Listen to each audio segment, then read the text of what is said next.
Hello friends, praise the lord.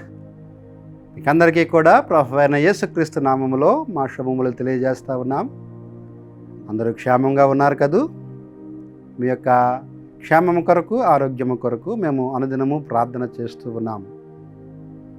మన జీవితాలలో చాలా సమయాలలో మనము అలసిపోతూ ఉంటాం.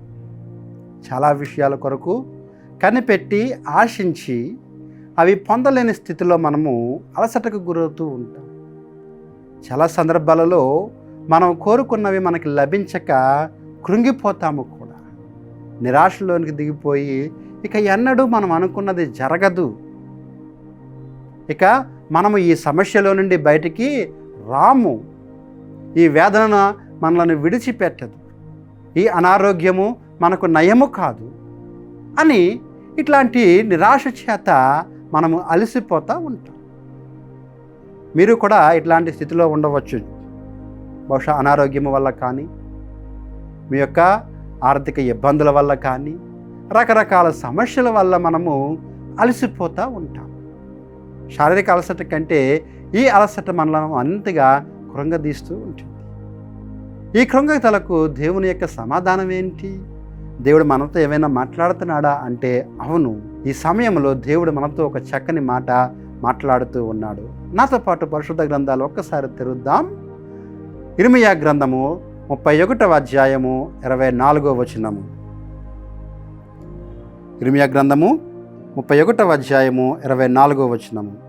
అలసి ఉన్న వారి ఆశను తృప్తిపరచుదును, కృషించిన వారినందరినీ నింపుదును. చూడండి ప్రియులారా, దేవుడు ఒక చక్కని వాగ్దానం మన కోసమే ఇస్తూ ఉన్నాడు. అలసియున్న వారి ఆశను తృప్తిపరచుదును, కృంగిన వారిని నింపుదును. ఈ వాక్యం యొక్క సందర్భం మనం ఒకసారి ఆలోచన చేసినట్లయితే, ఇది బబులోను చెర తర్వాత దేవుడు జరిగించుతున్న కార్యముగా అంతకు ముందు వచనము మనం చదివినట్లయితే, దేవుడు వారికి ఇస్తున్న వాగ్దానము బబులోను చెర తర్వాత, అంటే యూదులందరూ నెబుకద్నెజరు యొక్క రాజు యొక్క బబులోను చెరలోనికి వెళ్ళి ఒక 70 సంవత్సరాలు అక్కడ ఉన్న సమయంలో తర్వాత దేవుడు వారిని తీసుకొచ్చి మరలా ఆ అలసిపోయిన వారి ప్రాణాలకు దేవుడు తృప్తినిస్తా ఉన్నాను అని చెబుతున్నాడు. ఆ 70 సంవత్సరాలు చాలా కఠినమైన సమయం. వారు స్వదేశానికి దూరం అయిపోయారు, దేవునికి దూరం అయిపోయే స్థితి. ఎందుకోసమంటే దేవాలయం కూల్చబడింది, వారి యొక్క పట్టణాలన్నీ నాశనమయ్యాయి, కాల్చబడ్డాయి. వారి స్వజనములకు దూరంగా ఉన్నారు, అక్కడికి వెళ్ళి బానిసలుగా బతుకుతూ ఉన్నారు. ఆ బంధకాలలో చూసి వారు చాలా అలసిపోయారు, కృంగిపోయారు. మనము కూడా మన జీవితాల్లో చాలా విషయాలకు అలసిపోతూ ఉంటాం. ఎందుకనంటే మనము అనేక బంధకాలలో బంధించబడి ఉంటాం. అది పాపమే కానవసరం లేదు. ఆర్థిక సమస్య కావచ్చు, అనారోగ్యం కావచ్చు, కుటుంబ సమస్యలు కావచ్చు. ఇట్లాంటివన్నీ విషయాలను బట్టి మనము అలసిపోయి ఉంటాం. ఆ అలసిపోయిన వారికి దేవుడు ఇస్తున్న వాగ్దానం ఏమిటంటే, ఈ అలసిపోయిన వారి ఆశను దేవుడు తృప్తిపరుస్తూ ఉన్నాడు. అలసిపోయిన వారికి ఉండే ఆశ ఏంటి అంటే, ఆ యొక్క బంధకములలో నుండి విడిపించబడటమే వారి యొక్క ఆశ. దేవుడు మనకు చెబుతూ ఉన్నాడు ఇప్పుడు. ఇక ఆయన ఇస్తున్న వాగ్దానం ఏమిటి అంటే, ఇక మనము కృంగిపోయిన స్థితిలోను, అలసిపోయిన స్థితిలోను ఉండనవసరము లేదు. ఆయన మనకు విడుదలనివ్వబోతూ ఉన్నాడు.